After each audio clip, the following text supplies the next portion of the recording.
We're going to toggle between our two cameras today for our presentation. So I'd like to first introduce Roy Hunt, who will get us going with introductions this morning. Good morning. Thank you. This is a little bit different format. I was going to present the presenter for the presenter, but the presenter has not gotten here yet, so I'm going to just present. And the person I'm going to present is Donna Green-Townsend, who had a long career at the College of Journalism.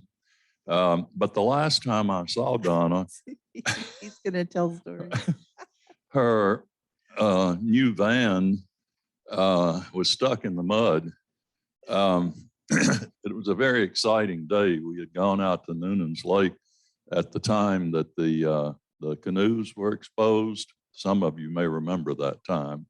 I think over a period of 5,000 years, canoes were made there, and suddenly in a very dry spell, a high school student here found one, and that led to the discovery of many more.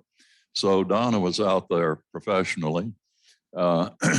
The Secretary of State was there, I think, helicoptered in by the head of the Seminoles. Very, very interesting time. But as I was leaving, I saw Donna's van was stuck, what I thought was forever, although she tells me today that Hutch Hutchison pulled her out. So the last three of these programs, the wonders this term, are focusing upon Marjorie Kinnan Rawlings. And Donna has done a recent documentary. We had anticipated that Barbara Wingo, who's currently the president of the Friends of MKR Farm, would speak first and then introduce Donna, but we don't know where Barbara is. The weather, of course, is terrible outside. So Donna, we're going to ask you to show your documentary first, and then we'll let Barbara talk, assuming she gets here. Yeah, and I can fill in some of the things that she'll probably want to tell you. And I assume, will we be turning the lights down a little bit when the movie's running? Okay. Yes, yes. All right. Well, as he said, I worked for WUFT for 30 years, long time. And it did take me to some very interesting places. And that was an exciting day. And Catherine Harris, you know, as we know, made the decision on the election between Bush and Gore to see Catherine Harris fly in with Chief Billy to Noonan's Lake, which is now, the official name is really Lake Pithlachaco because of longboats, which is very interesting. So, but to go back just a little bit, I have lived in Cross Creek, Florida since 1984. I moved there a year after I moved here. And part of the reason I did was Kate Barnes, as you all know, became an Alachua County Commissioner. But before that, she had started this group to save Cross Creek called Friends of Cross Creek. And we were working together at the radio station. And she said, you should do something about this proposed development for Cross Creek that would have put in 450 one-acre RV sites on the banks of Orange Lake. So I was doing a statewide business show and I said, okay, well, you know, long story short, I did the story that aired statewide and fell in love with Cross Creek, moved there, and I met a man named Lee Townsend. And I saw him everywhere I went. You'll meet him in the video. He was on the lake getting shrimp or shiners. He was everywhere I went. And so it wasn't long before we fell in love, got married, 3 children later. But the interesting thing is you'll find out is that Lee's father, Dorsey Lee Townsend Sr., was one of the 11 children who Marjorie wrote about in chapter 4 of her book, Cross Creek, called The Pound Party. I don't know if you all have read Cross Creek, but I was just caught up in that world. And I realized soon that the people of the creek that Marjorie wrote about, many of them were still alive and living in Cross Creek, and their descendants. And I chose not to write about it. I wanted to live it. I wanted to be a part of Cross Creek. Funny thing was, I came there, I was dating a man named Charles, just like Marjorie came to Cross Creek with a man named Charles and soon got rid of him. And I got rid of my Charles too. And, both of us journalists. I mean, it's easy to fall in love with Cross Creek. Well, Barbara Wingo, our president of Friends of the Farm, I joined the organization after a while. And one day she said, I need you to do a presentation about your life. I panicked. I thought, oh my gosh, tell my story? What? But through that process, I ended up just going through boxes of pictures and videos, and it just all came out. And I'm so thrilled to be able to give you this opportunity to watch this video. It's called Life and Times in Cross Creek, and meet some of the people that Marjorie wrote about and hear the true story of the people of the creek. So with that being said, I think we'll go ahead and start the documentary. We'll stay tuned afterward for discussion or question and answers. Absolutely. Okay. And we'll tell you about the next event we have coming up that you'll be interested in. Thank you, Donna.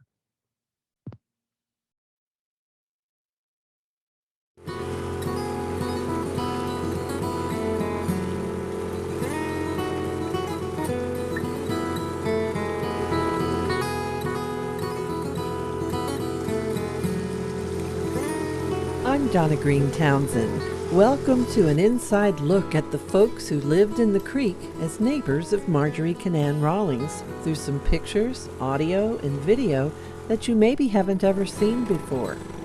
It may be hard to imagine what the Cross Creek area was like before Marjorie Rawlings penned her description of the community after she moved to the area in 1928, but these two historic photos, taken in the late 1800s, demonstrate an interesting view. Here's what appears to be an original floating bridge across Cross Creek. Look at the folks all dressed up and playing instruments. I would love to know who they were. And here's a picture of a steam-driven paddle wheeler on Orange Lake. When Rawlings settled in Cross Creek, she planned to live off of her orange grove and write. She spent time with local families to learn about their way of living. In this rare photograph taken for a Life magazine article, Marjorie is sitting on the porch of the late Julian Balknight. Also in the photo are his sons John Henry and George Balknight, and George's young son Don, who we will hear from later in the program. The Balknights made a great deal of their living off of Orange and Lochloosa lakes, catfishing and frog and gator hunting. Here in the creek, the guy I ran into everywhere I went was Dorsey Lee Townsend Jr. He served as a park ranger here for many years, so appropriate given the close relationship his family has had with Marjorie Rawlings. Lee was either on the lake throwing a shiner net or dipping for grass shrimp or working at the little convenience store that was open at the time. Well, you get the idea. To make a long story short, I moved here in August of 1984, and by April of 1985, Lee and I were engaged. He introduced me to the ways of Cross Creek. I learned about catfishing in all kinds of weather, soft-shell cooter lines, shiner fishing, brim beds, drifting for speckled perch, you name it. I soon came to learn that grass shrimp was the best bait for fishing in general and for baiting catfish lines. More about catfishing later in the program. Back to Marjorie Rawlings and the Townsends. If you have read Marjorie's book, Cross Creek, then you know that Chapter 4 of the book is called The Pound Party. When Marjorie moved to Cross Creek in the late 1920s, there were not many families living here. She was intrigued by the family that lived half a mile away from her home as tenants in Cow Hammock, the Townsends. They were Sam and Leela Townsend, and as Marjorie wrote, and their countless children. There were 11 children in all. One was Lee's dad, Dorsey. She described Sam as a lean, brown-eyed man who looked like John the Baptist. Marjorie observed the family members often walking from their home to various fishing sites, and she wrote, "Apparently countless children loitered along the road like beads set far apart in a string, sometimes in little knots, sometimes singly. They resembled neither St. John nor the woman, but among themselves were as alike as peas in a pod, and precisely the color of that vegetable when a little wilted. There was Floyd, Glenwood, Dorsey, Preston, Ella May, Beatrice, Christine, Clarinell, Thelma, Marvin, and Jessie." Marjorie described how the kids looked green from a lifetime of hookworms, and she proceeded to try and give them medicine from the state. And when, after the first dose, Leela Townsend refused to give them another one, Leela said, "'Twouldn't be safe to give that medicine to them again. It must have been stale. You can't trust nothing is free." Marjorie wrote, "I was beaten there." Marjorie ended up sewing clothes for the kids to go to school, including taking one of her woolen coats and making it into 2 coats for Beatrice and Ella May Townsend. But school only lasted a short while, as Marjorie wrote, "The children went to school just long enough to make ownership of the clothes indisputable. Then they were all home again, playing in the sandy yard, or as a special treat, taken along on fishing parties." Marjorie went on to say, "It would be satisfying, if sad, to tell of their tragic maturities. I can only report that they have grown up as healthy as anyone else, and within the limits of their congenital leisureliness are living as active and prosperous lives as their neighbors. I am sometimes haunted by the feeling that it is I who could have learned of the Townsends." But back to the actual pound party. It was young Ella May and Beatrice Townsend who invited Marjorie to a pound party. Well, good morning, girls. What brings you out so early? Me and my roosters are just off the roost. My name is Ella May, and my mom would be glad if you'd come to our pound party. Well, I'd be glad to, but what is a pound party? You bring a pound of something. A pound of butter, a pound of sugar, or a pound of candy. A cake will be just fine. Oh, okay. Well, I'll bring my pound cake. You tell your mama I'll make a double batch of my largest cake. Bye, Miss Rawlings. Bye, girls. As you'll read in the book, Marjorie turned out to be the only guest. Sam and Leela's son Floyd was asked to play his harmonica. Blow some, Floyd. And Preston Pat was asked to dance. Sam talked about bringing Marjorie a mess of brim one day. The kids devoured the cake that Marjorie brought, and all in all, though a little awkward, it was the beginning of the relationship between Marjorie and the Townsends. She often hired the older kids for odd jobs. Floyd, Dorsey, and Glenwood picked pecans and beans for her. Money the family then used to buy their first, quote, automobile, wrote Marjorie. The younger girls often stopped by to visit. Like many of the families living in Cross Creek in the 1930s, 40s, and 50s, the Townsends not only made their living on Orange and Lochloosa lakes, but they loved fishing. I love this painting by the late author and artist from Evanston, J.T. Glisson, of Leela Townsend holding and nursing one of her babies while fishing. Marjorie wrote, "Fishing was not only the family livelihood, but its delight. The Townsends would have sat all day with poles if they had been millionaires." I can say that was my impression too when I first moved to Cross Creek. I never really had a rod and reel, but I learned to appreciate using a cane pole. I often heard my husband say to me, "Just wait until I get you on a brim bed," just like his grandpa telling Marjorie, "I'll bring you a mess of brim one day." I finally got to have that experience, and it was fantastic. Of all the Townsends, aunts and uncles, I became closest to Ella May, and even named my first child, Ellie Marie, after her when I learned of the death of her only child, Dallas Slater. Ella May Townsend married Snow Slater on February 11, 1939. Snow was one of the many children of David and Annie Slater. Marjorie wrote a chapter in her book, Cross Creek, about the widow Slater. There was Alva, who worked for Marjorie, Huldah, Jenny, little Irene, Henry, who was handicapped. He had a watch store in Gainesville, Snow, and Rodney. Rodney, the youngest, was crippled and was known for his way with critters, especially crippled ones. Marjorie wrote, "I think Fodderwing in the yearling must have been Rodney."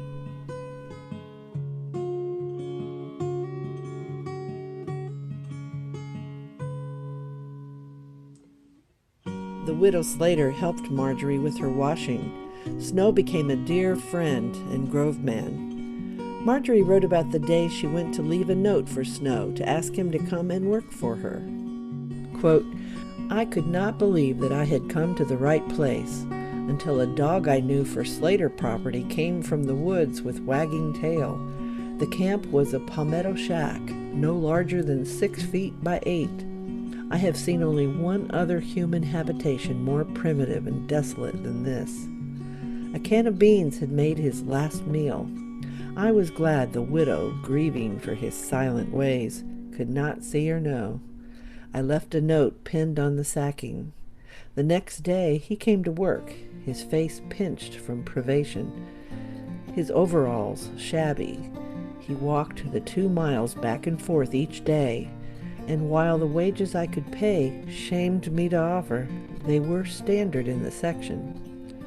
Eventually, Marjorie raised his pay and wrote, "His lean, grave young face filled out, and his loose-limbed frame and decent shirt and cap and breeches replaced the soiled raggedness. He was a fine grove man, and we began a relationship somehow beyond that of an employer and employee. A bond was forged that will last as long as either of us lives." Marjorie soon realized Snow pined for his own piece of land, and when her fortunes improved, she raised his pay, and together they purchased for taxes land in the hammock off of Orange Lake. She wrote how Snow was one who needed only the slightest edge on life to master it.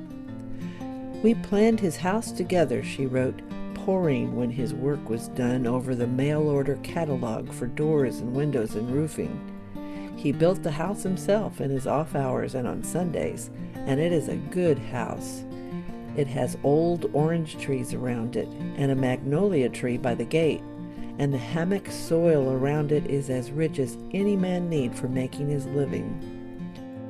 You can see the house and garden area and the magnolia tree and his old shack in these treasured video clips. Possibly the only video ever taken of Ella May and Snow Slater. Come on, Ellie, let's walk to Ella May's. Come on, let's go. Put the stick down. Put the stick down. Get up there by Daddy. Watch the roots.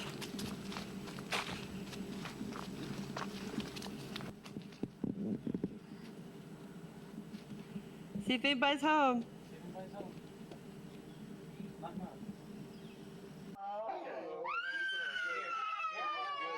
Come here, Ellie. Let's get out and make you look at it. Come to me, honey. Come on. Did you love off a snow? Oh, my goodness. My goodness, my goodness. Ellie. I hear Ellie. I took those pictures for you. Put on your shoes if we go outside.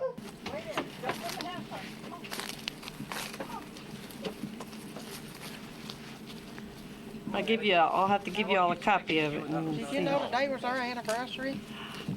Actually, we were going to get Jesse and Ellie to sing happy anniversary to you. Say happy anniversary.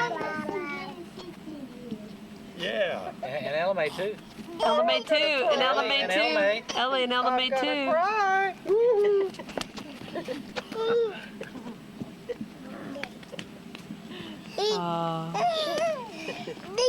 Go pick the flower. Okay, Ellie, go get a flower. Come here. Here, Ellie. Put that down. Hold my hand. Put that down. Here, Jesse. Here, come on. Go get a flower. You want to hold down Ella May's hand? And go walk toward that tree. You want me to go too? Yeah. Bring him. Ryan will hold your Come hand. on, Jesse. Let's go for a walk. Come on, let's go take a flower. Come on. Come on, let's go. Let's go pick flowers. Come on, honey.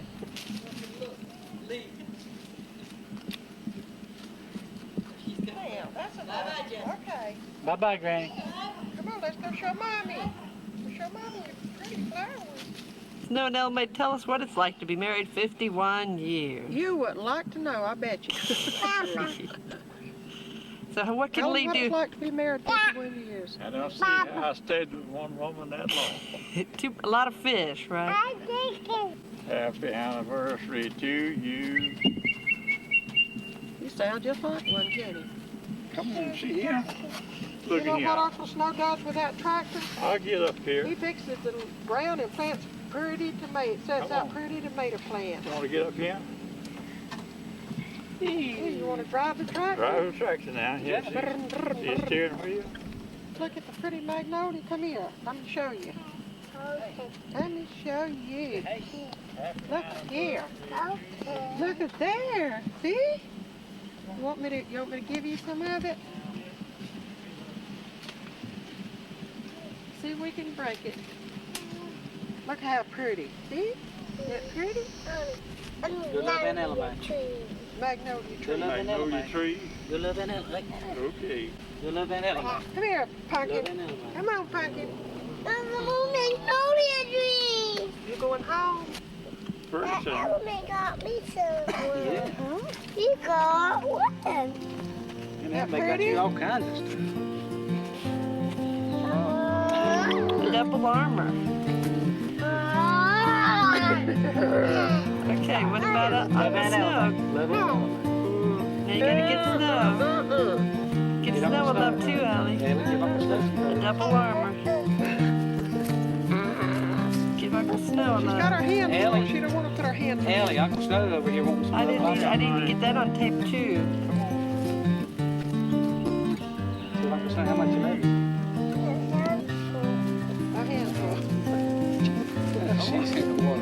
We love you guys. Happy anniversary. Happy anniversary. Thank you. Good. Thank you. Happy anniversary to you.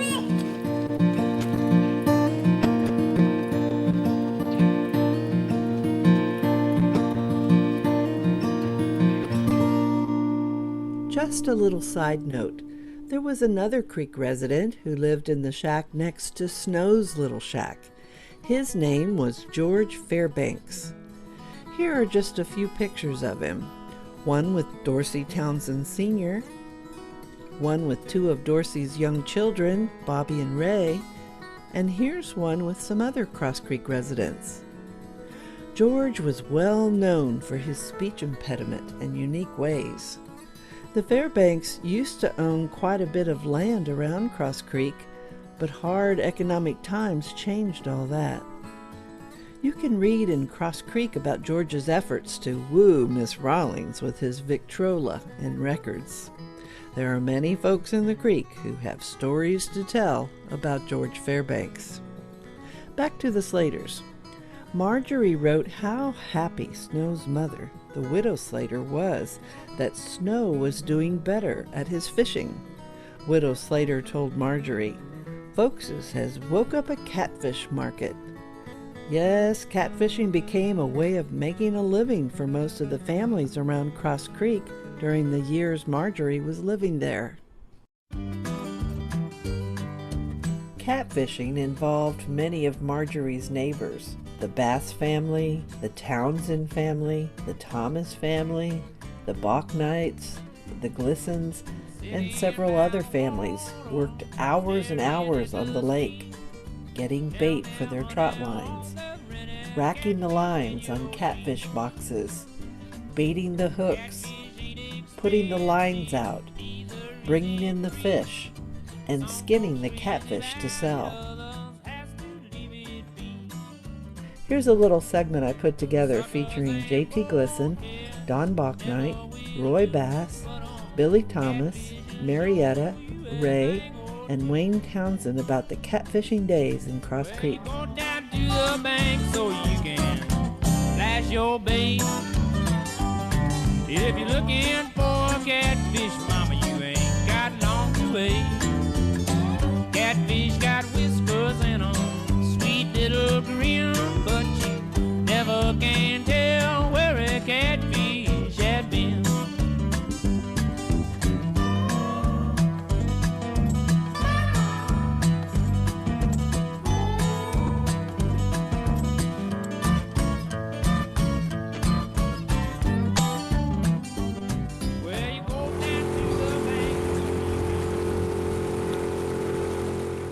Nothing like home. Out on the lake. Being feel like young king out in the wild.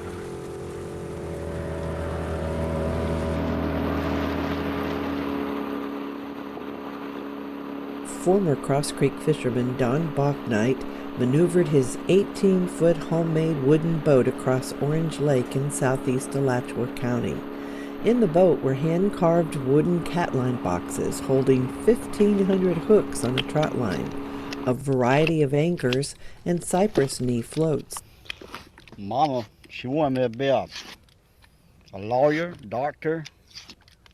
When I got out of high school, my heart wasn't in that. It was in fishing. 40 years of it. Don Bachnight finally gave up catfishing several years ago. 94-year-old Marietta Townsend moved from Pennsylvania to Cross Creek, Florida when she was 17 to marry catfisherman Dorsey Townsend. Marietta, Dorsey, and their children were just one of the many families in the 1940s, 50s, and 60s making a living off of Orange, Lochloosa, and other north central Florida lakes. There were many roles for family members who catfished. Marietta remembers those catfishing days from early in her marriage. Who did you go out with to get bait? For the events. Yeah. What'd you use to get bait? Dip it. Big old thing on it. Big old hot handle. And dip it. And what did you end up, what did you catch that you were using for the bait? The little shrimp that The shrimp? we baited with. Okay. Once in a while there'd be a little fish in it. Mm-hmm. Mostly a little fish and little shrimp. And you were having to walk out in the lake, right? Yeah. Yeah. Weren't you scared a little bit? Mm-hmm. Aren't you scared of gators and snakes and things? Well, it was just something I had to do. Yeah. Now, how come Papa didn't get the bait or the kids? How come Oh, he did a lot too. But he a lot of times had other things he had to do. What did you do once you had all that bait? What did you do with it? We'd rack the lines and bait the lines. What does that When mean? they come in, when Dorsey would get home from work, he'd take them, put them in. Oh, okay. And then he'd have to go out the next morning early and take them before he went back to work. Besides grass shrimp, what else did you use for bait when you couldn't get grass shrimp? Sometimes soap, cut up soap. Soap? Yeah. Wow. And use it. And chicken guts. We'd go to the place where they do the chickens, you know, and they let us buy them, and we'd use them, cook them up, bake with them, all kinds of stuff. I've had a rough life. Yeah. I heard beef heart even sometimes. Mm-hmm. Beef heart. Yeah, beef heart. That sounds kind of nasty to mess with, chicken guts and beef heart. I didn't like any of it, but that's what my hubby did for a living, so I helped him. That's great. And after you put the bait on all those hooks, you said Papa would go out and what did he do? He put the lines out, or did you put the lines out? He put them out. I didn't do it. He did all that and took them out. And so, was there an average of how many catfish you might get in a day? You never knew. It depended on how many of them decided they wanted to bite. Now, who cleaned the fish? Who cleaned the I helped fish? clean the fish. You did that too? So you got the bait, you racked the lines, and you cleaned the fish? You're quite a woman. It's a lot of work. It is. Marietta's older children, like Ray, were expected to help in the family catfishing business. Probably around 5 years old. Yeah, it was catfishing, commercial fishing was all hands evolution, more or less. It was everyone who was old enough and could participate had to participate because there was just so much to get done. You know, from the time Daddy would come in the morning with the lines, fish to be cleaned, lines to be racked, and then you carry over into lines to be baited, and so it was. Once you were old enough, and I'd say around 5, I can remember Mama actually teaching us how to do the line. Daddy was not all that much into training us, so she did. And you know, we were excited to learn. I was excited to learn. And then after a while, I was wondering why I was excited to learn, because it became really a boring job, but it was a job that had to be done, no less. What was your role mainly? Well, primarily, initially, was racking the lines. After the lines are brought in a long string with hooks every 3 feet, all in a bucket, you had to transfer it from that bucket into a square box with notches for each hook and drop line to hook into. And you just had to, that was the biggest first job, and then baiting the hooks later on. We didn't get involved until you were around, I think I was 11, maybe 12, when Mama said, Dorsey, you need to get somebody to help you. I need to be in the house a little bit. So Ray's old enough, so he taught me how to clean the catfish, and from then on I became really good. I was maybe the best catfish skinner in Cross Creek at one time.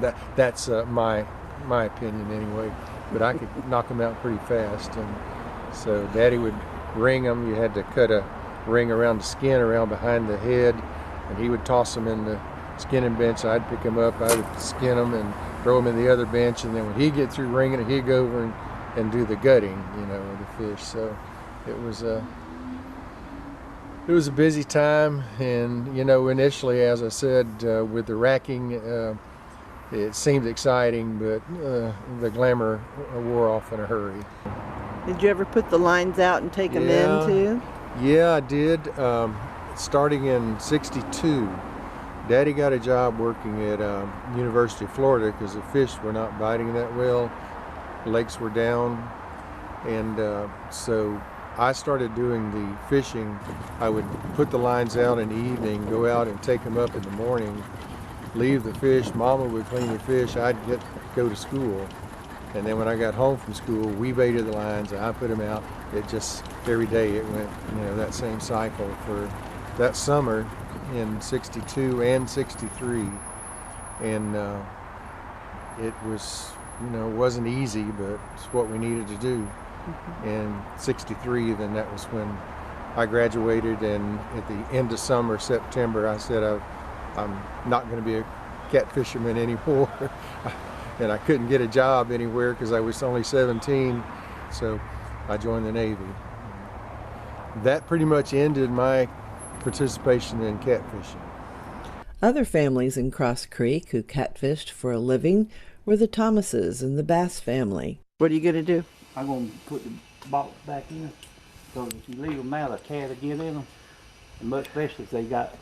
Billy Thomas remembers how it took all of the older Thomas boys to get bait, rack the lines, put out the trot lines, and pull them in and clean the fish.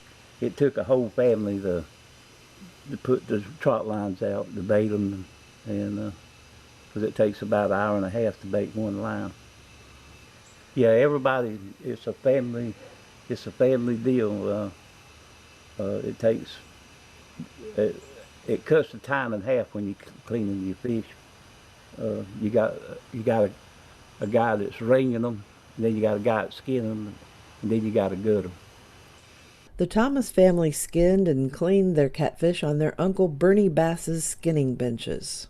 We done it at Uncle Bernie's, Uncle Bernie and Aunt Teresa's, because they was all set up, and they had a regular fish box that Goodbread would come around every other day. Every 2 to 3 days he'd come by and buy our fish and put ice in the, it wasn't refrigerated or nothing.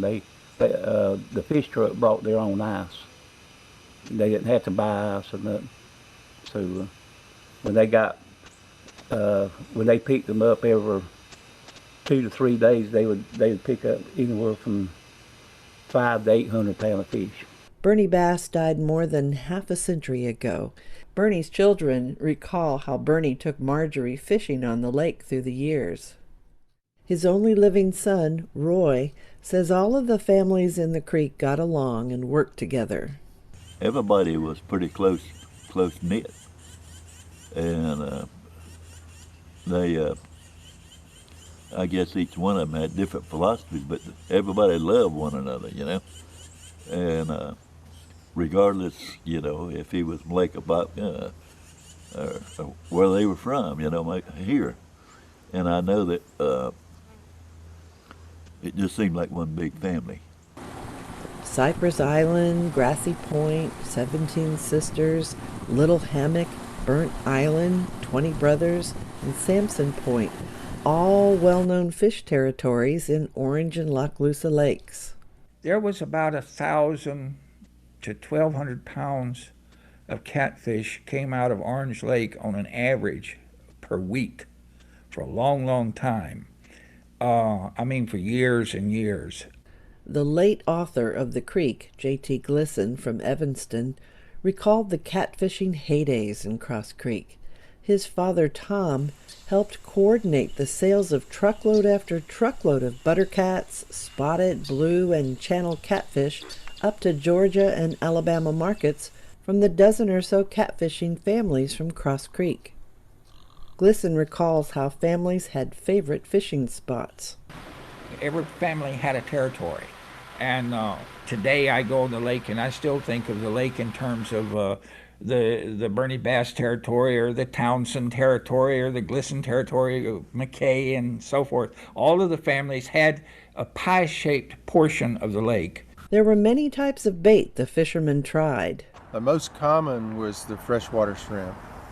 And then the second most common was probably beef heart. It's a beef heart that was cut up and diced up into small pieces. Then next was probably crawfish. And, you know, I'm listing these in the most common to the least common. Frog heads.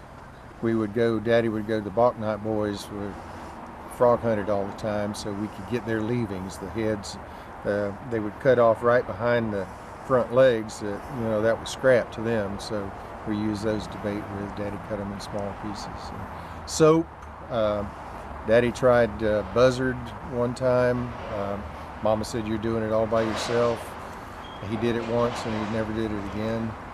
And he tried raisins, fresh black-eyed peas, a lot of different things, just trying to find something, you know, because there are times that you just couldn't get the fish to bite. Roy Bass says his family put out about 2,000 hooks a day and tried several types of bait.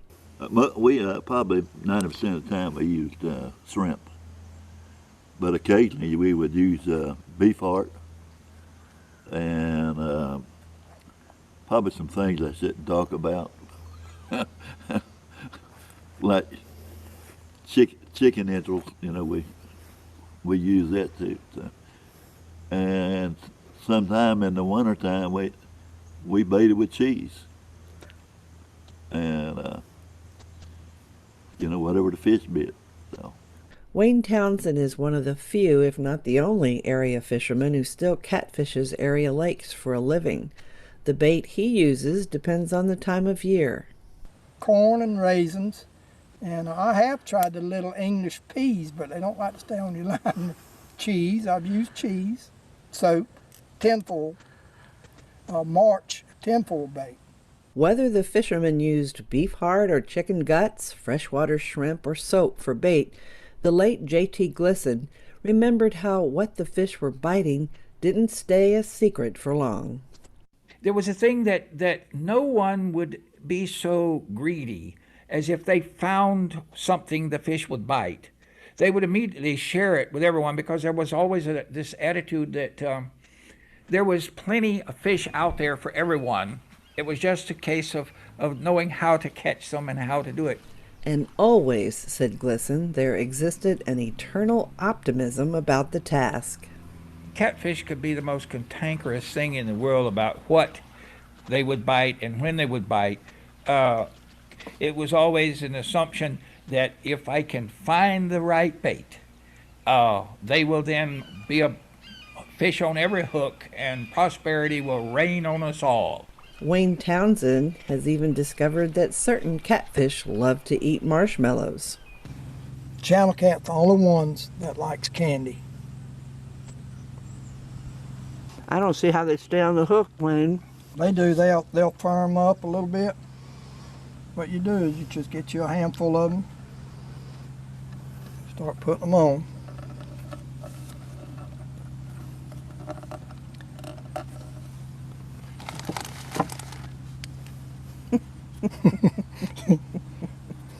Oh, I missed that. Do that again.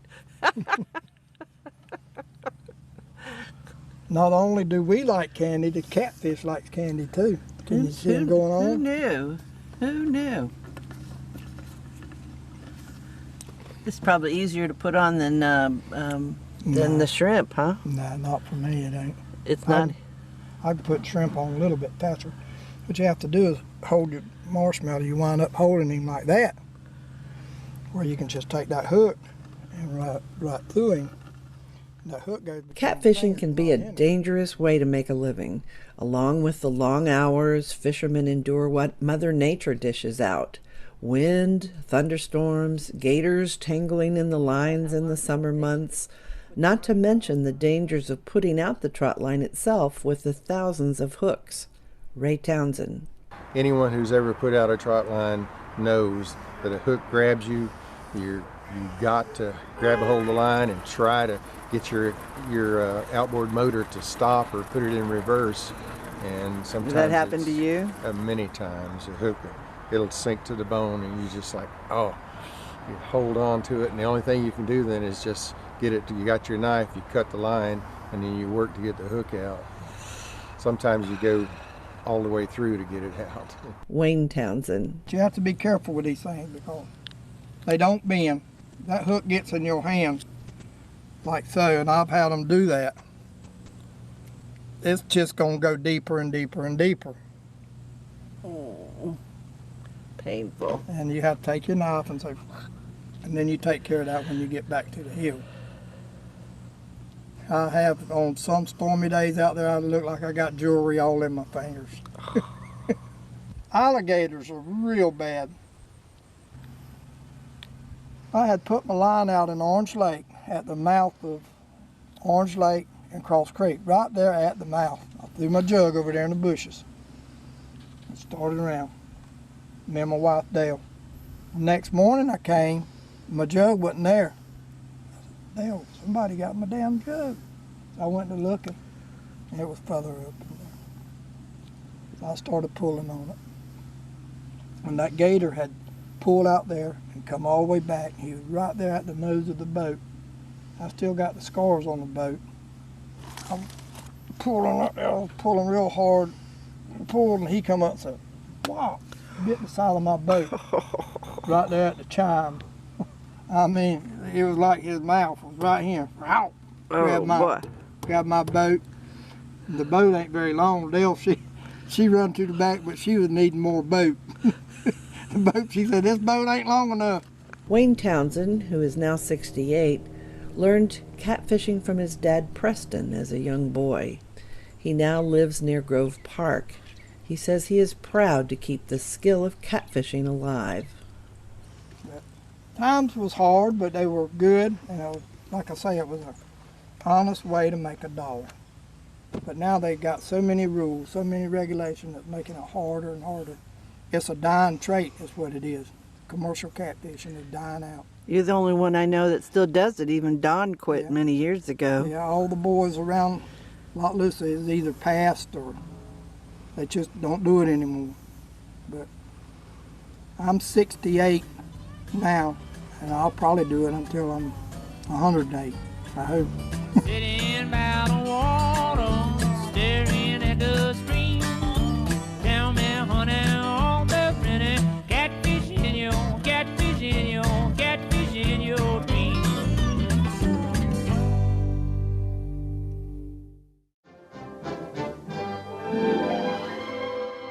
In 1939, Marjorie Kinnan Rawlings won a Pulitzer Prize for her novel, The Yearling.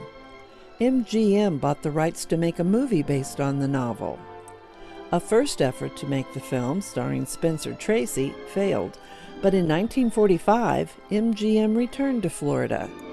The new effort starred actors Gregory Peck, Jane Wyman, and young first-time actor Claude Jarman Jr.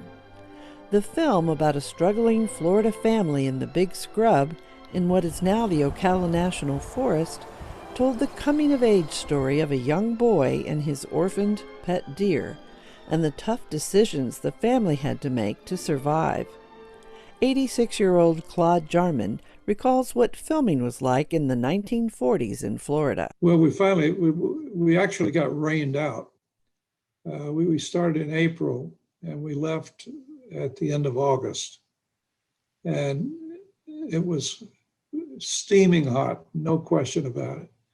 And I don't think there was much air conditioning around during those days either. So we were staying at this little motel in Silver Springs and, going out and waiting around a lot. And then on the rain, it would rain for a week and we couldn't do anything. So we're sitting in a car just waiting. And if you got a little break of 10 minutes, come on, let's go, let's get this shot. So it was very hard. It was an extremely difficult movie to make. He recalls working with his favorite deer in the film. The deer, I would say we probably used maybe 4. In some different scenes or whatever. But the one that I spent most time with was little Bambi. Everyone had a name. Bambi, Nina, we had all these. Jughead was one of them. And Bambi was the only one who literally would fold up his legs and would sit in your lap for hours. The yearling had several emotional scenes, and Jarman describes how he was able to get through the crying scenes. I say it's me because I got so involved in that movie. You felt the part, basically, you're saying. You really felt the part. I became that little boy. And, the first thing I did crying was when I shot it. I shot the deer. And it was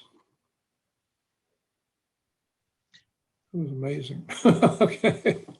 What you have in that picture, you have a role that actors would die for. I mean, how many pictures do you see where someone is in every scene in the picture? Maybe there's one cutaway or something. So actors die for those kind of roles, Jarman says Marjorie Rawlings' novel changed his life. Let's put it this way. If it hadn't been for Marjorie Rawlings, I would probably still be living in Nashville, Tennessee, because it was her writing that book that enabled the opportunity for me to change my life, no question about it. And having the opportunity to do what I've done throughout my life, I would go back and wouldn't change anything. It's been a great experience, and the yearling is still a very important part of my life. I could probably, in another, give me a day, I could probably recite the whole film. The Yearling garnered 7 Academy Award nominations, including Best Picture, taking home Oscars for Best Cinematography and Art Direction. Young actor Claude Jarman Jr. won an Academy Juvenile Award. The Yearling provided a variety of jobs for Florida residents building and working on the set. 88-year-old Marion County resident Bobby Randall even picked up an acting role as Claude Jarman Jr.'s double playing young Jody. So they're looking for a stand-in for Claude Jarman. Well, I knew who he was. I knew this him, and I got, well, son says you're the right height, and you're blonde-headed, and you're blue-eyed. You weigh about 68 pounds or something like that. And she took me up there, and about 30 people, boys in there, and there's about 6 or 7 of us. They kept checking us and checking us. It seemed like a pretty good ball. And then here come Claude Jarman. They sent him up there. That's the first time I ever saw him. And he stood by each one of us, and after a while, one of those Hollywood men come out and said, "Son, I guess you got the job." So just simple as that. In the early 1980s, Hollywood returned to North Central Florida to film the movie Cross Creek. The film, starring Mary Steenburgen, Peter Coyote, Rip Torn, Alfre Woodard, and Dana Hill, among others, was based on Marjorie Kinnan Rawlings' book Cross Creek that she wrote in 1942. There was a lot of artistic license taken with the characters Marjorie wrote about, but the movie received critical acclaim and garnered 4 Academy Award nominations, including Best Supporting Actor for Rip Torn. It was during the filmmaking of the movie that Torn met Evanston, Florida author J.T. Glisson. The two formed a bond that lasted for decades. So it was no surprise when Rip wrote the foreword of Glisson's book about his life in North Central Florida called The Creek. Nor was it a surprise Rip was the first person considered to play the role of Sigsbee Scruggs in Glisson's play by the same name. You know, it was a wonderful play. I wanted to be part of it any way I could be. Playwright Glisson said Sigsbee Scruggs had a way of understanding how people thought and became well known amongst area attorneys for his courtroom abilities. He had a great reputation as the counsel for the Cross Creek fishermen who got into trouble with the game wardens for illegal fishing activities. Scruggs never lost a case for the fishermen. The late Marjorie Kinnan Rawlings utilized his services during the famous Invasion of Privacy trial held at the old Alachua County Courthouse when she was sued by Zelma Kaysen over Rawlings' description of Kaysen in her book Cross Creek. Torn agreed that Scruggs was a colorful character. He was such a just person, and he loved the law, and he thought it applied to the rich as well as to the poor. And he didn't discriminate against any group of people. He was a very, very human and Christian person, and in the best sense of the word. Whatever happened, he had a very great sense of humor about things. He was very colorful. Turn of phrase.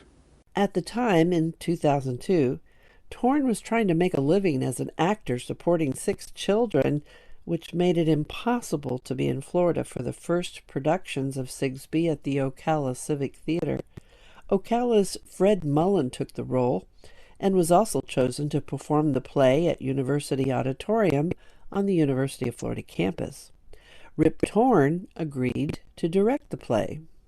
Though I was the first choice to play it, I don't think that anybody can see anybody but Fred Mullen in the part right now, you know. So he's going to play it till he gets tired of playing it. If he gets tired of playing it and he gets a big movie job or does something else, then it'll be my turn. Torn arrived in Florida just before rehearsals began and made a couple of stops to some of his favorite spots that he discovered when filming in the state in the early 80s. Well, I just love being down here. I really feel at home. And yesterday, before rehearsal, I drove all down to Cross Creek and Citra, and went down to Spar and Anthony and cut across over and Fort McCoy, and went and took a swim in Salt Springs and got back, and I wasn't too late for rehearsal. Torn even got in a little fishing on Lake George. I've been fishing twice since I've been here. I was going to say it was a giant bass, but it was a giant gar I caught on a spinnerbait. But it gave me quite a tussle. I thought I had at least 11-pound bass. And then when they came coming to the surface, I said, I think I got a mudfish. Rip Torn had 200 credits in his 7-decade career in film, television, and theater. Torn died in July of 2019 at the age of 88.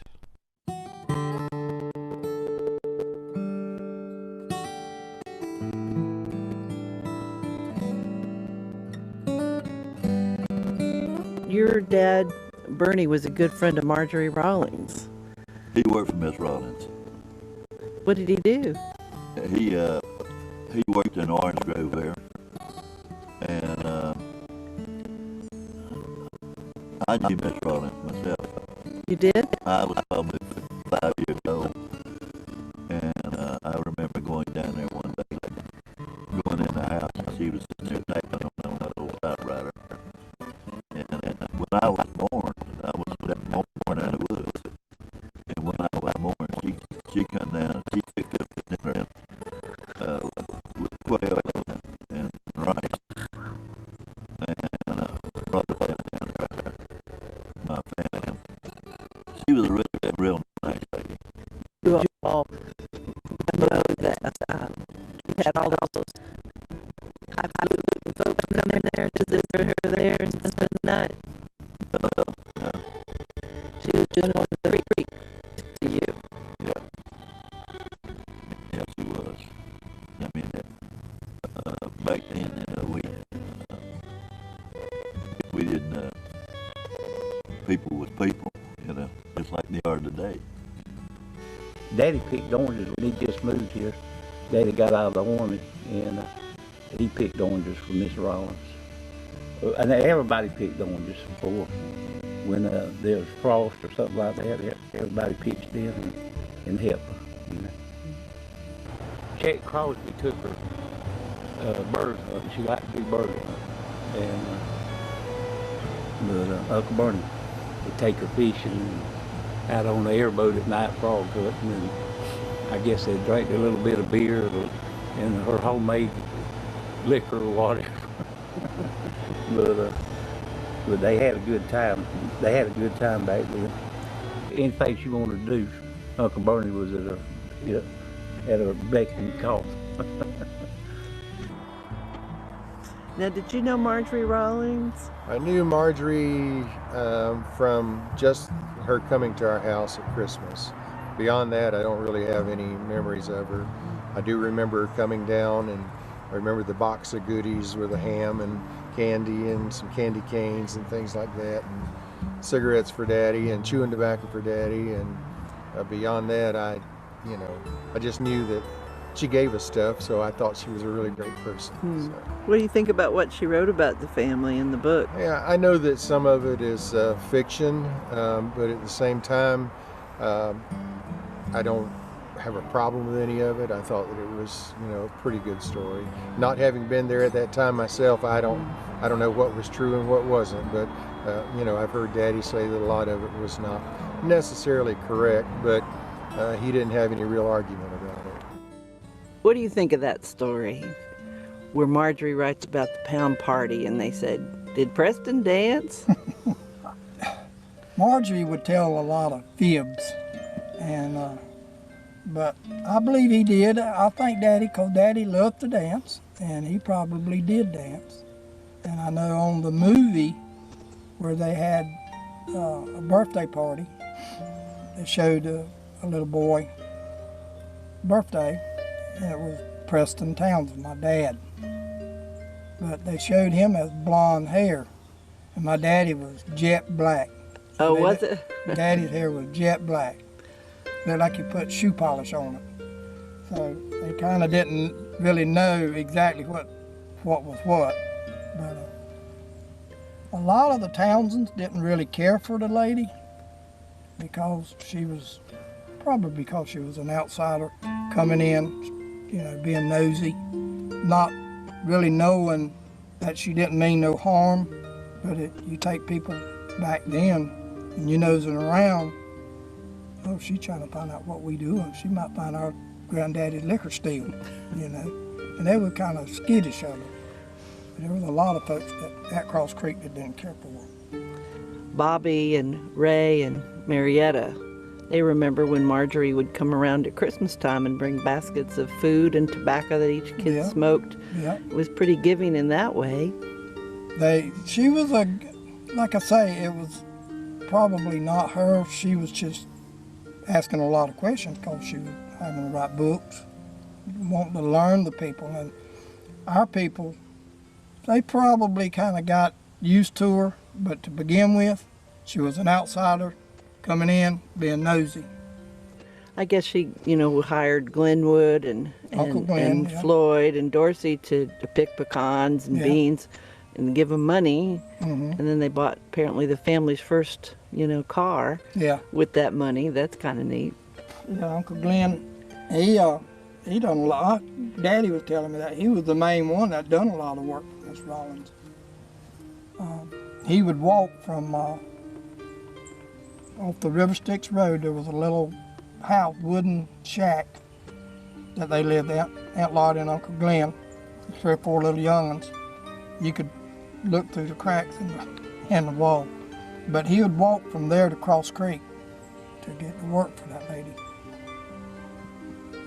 Now, a relationship she seemed to have the strongest, from what I can tell, is, with Snow, when she helped him Yeah. get that land and buy the stuff to build the house. Once people got used to her and seen that she didn't really come in there, trying to find out where the little liquor still was, they started warming up to her.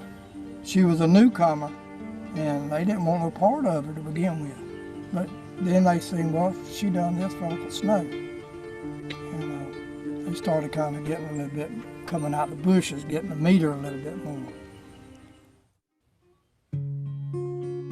Ella Mae and Snow Slater continued to be my family's closest neighbors back in the hammock and remained endearing to my children through baptisms and services at the Windsor United Methodist Church, daily activities, Christmas and birthday celebrations, and, well, just daily life.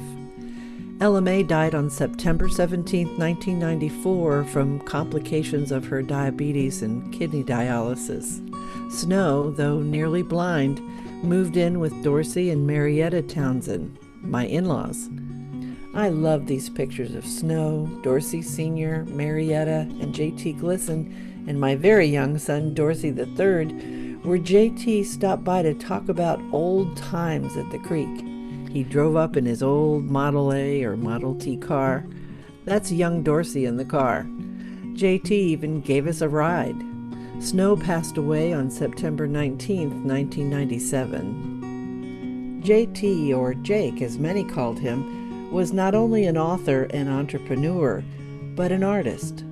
Just as Marjorie Kinnan Rawlings allowed J.T. to look over the shoulder of N.C. Wyeth as he sketched illustrations for Marjorie's Pulitzer Prize-winning book, The Yearling, J.T. took young Dorsey Lee Townsend III under his wing to teach him about the love for art. Here's one of the results of that kind of tutorship a few years later. Young Dorsey's painting of a sunset on Noonan's Lake. One of the last times I really talked to J.T. was at the funeral service for Bernie Lee Bass, who died January 23, 2014. Bernie Lee was the son of Marjorie's friend Bernie Bass. That funeral brought out friends and family from all around Cross Creek from days gone by. Bernie Lee was buried not far from Marjorie Kinnan Rawlings in the Antioch Cemetery. J.T. Glisson passed away on April 25, 2019. Cross Creek continues to be a fishing community today.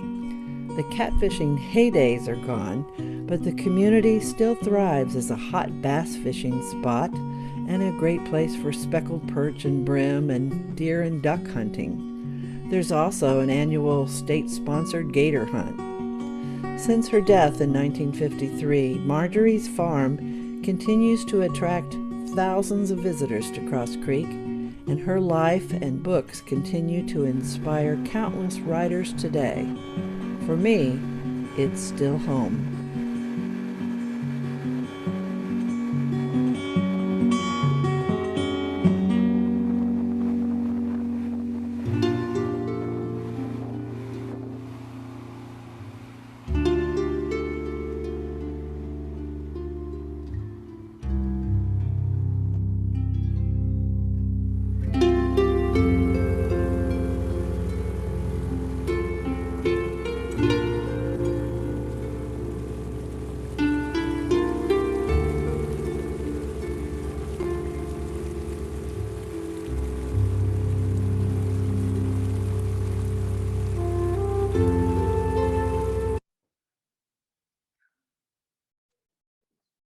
Well, our second speaker has arrived during the film, and I'm going to ask her to share what she has, and then after Barbara finishes, you can ask questions of both Donna and Barbara. Barbara Wingo is the current president of the Friends of the Marjorie Kinnan Rawlings Farm, but Barbara has had so many careers, it's hard to comprehend.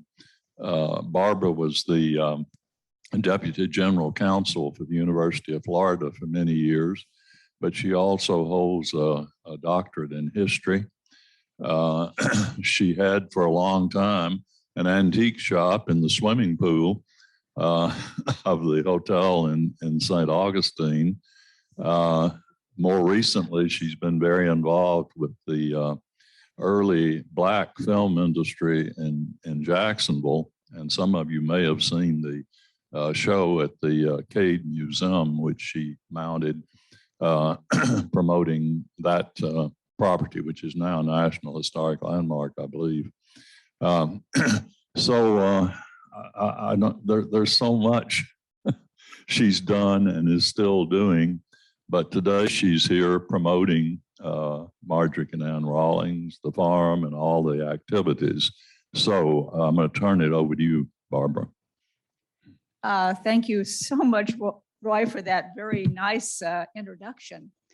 So I am going to talk a little bit about the Friends of the Marjorie Kinnan Rawlings Farm, which Roy Hunt, by the way, was instrumental actually in founding. So we need to give him credit for that. More than a little credit, a lot of credit for that. This is a citizen support organization for the Marjorie Kinnan Rawlings Historic State Park, which you saw in Donna's video with all the visitors going through her house. There are thousands of visitors every year to this park. We provide needed resources, and there are these citizen support organizations, another invention of Roy Hunt, by the way, at state parks to help them with external funding, that is funding that we get as charitable organizations for the park that we support. So very important projects, very important additional support for the state park system, which essentially is totally dependent on volunteers at the park and volunteers in the citizen support organizations. So what I want to talk about today, since you have now the background of Marjorie Kinnan Rawlings, who came to Florida in 1928, lived in the house that you see at the park, farmed the citrus grove at the park, and lived there until her death, is a program that we are doing about the yearling movie. December marks the 75th anniversary of the premiere of The Yearling. As Donna mentioned in the video, this was a movie that was very slow in gestation. It was 6.5 years from the time that MGM bought the rights to the movie until the movie was actually completed. There were 2 attempts to make the movie in Florida, but Florida proved to be a very hard taskmistress in terms of climate, mosquitoes, and so forth. But it was finally made, and finally a very successful motion picture, as Donna mentioned in the video, garnering several Academy Award nominations, and very significantly for our event that I'm going to talk about, the Juvenile Academy Award for Claude Jarman Jr., who plays Jody, the young boy in the movie. So what we are presenting in December 11th and 12th. On December 11th, we will have Claude Jarman Jr., a reception for him in Cross Creek at the Dancing Cows Ranch. This will be a very nice reception catered by Blue Water Bay. We will have memorabilia from the movie, as well as Mr. Jarman at the reception. This is leading up to, on December 12th, a showing of the motion picture, The Yearling, at the Marion Theater in Ocala. Now, let me tell you why that's rather significant. That theater was built very shortly before the premiere of The Yearling. So it is an incredibly appropriate place to show the movie. After the movie, Donna will be interviewing Claude Jarman in person on stage. So this is we call this a once in a lifetime opportunity, because I don't think this will ever happen again. And as Donna explained, so much of the movie was filmed in Florida in these two filmings, and particularly what we're talking about here is the filming under Clarence Brown that Claude Jarman Jr. was involved in. So he will be talking about that. And in addition, if that wasn't enough for your $15 admission, in addition, he has recently written his memoirs, and those will be on sale and will be available for his autographing at that presentation as well. So I have many, many flyers that are free to anybody, and anybody can take them, that discuss these events. As I said, it is truly a once in a lifetime kind of event, and so appropriate in many ways. Both, it talks about how Florida was 75 years or 75 plus years ago. It talks about the movie. You have the ability to interact with Claude Jarman Jr., and all the proceeds will go to support the Marjorie Kinnan Rawlings Historic State Park in Cross Creek. So I'm happy to answer any questions, but that is my presentation. One of the things she didn't mention was the night of the reception. We're also going to show another short documentary. It's a draft where we talked to people in Marion County who were actually involved in making the film, who had roles in making the set or playing the double. And so we'll have a short draft of that during the reception too. And since Donna is making it, it will be excellent. And by the way, if you want to go to that reception, the tickets are going fast. At this point, there are less than 30 tickets left. So get online at our website, marjoriekinnanrawlings.org, to buy tickets for that reception, because it will be a full program in addition to meeting Claude Jarman Jr. So it's kind of hard to think about missing that if you've had the opportunity, in fact, to buy a ticket. So I'm sorry I didn't mention that, Donna, but that is going to be a very important part, the first draft of a program on the people who actually helped make the movie in Florida, in the Big Scrub in Florida. This movie was made, they tried to make it twice in Florida and ended up making a lot of it actually at Lake Arrowhead in California, but that's another story altogether. This in and of itself is a fascinating story, and Donna is providing us much information that will be extremely valuable in telling this story. So, have we questions from our audience?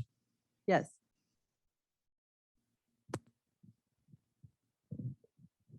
I still belong to my garden club for many years, and they're all interested in Cross Creek. We all have been to Marjorie's home, and I would like to know where the flyers are, so because there are people interested, they probably would like to go. They are on my chair. I will have them for you. Okay. I think you sent me a digital one as well, Barbara. I believe I did, So but if I didn't, I will send you it again. I think you did. I have it. So if anybody on Zoom would like me to send them one through email, I'm able to do that as well. I'm going to mention something real quick before I forget. We put the documentary that you just saw onto a DVD, and has all the segments, including a 34-minute Zoom interview with Claude Jarman that we did, and a 19-minute segment of just nothing but scenes of Cross Creek with music.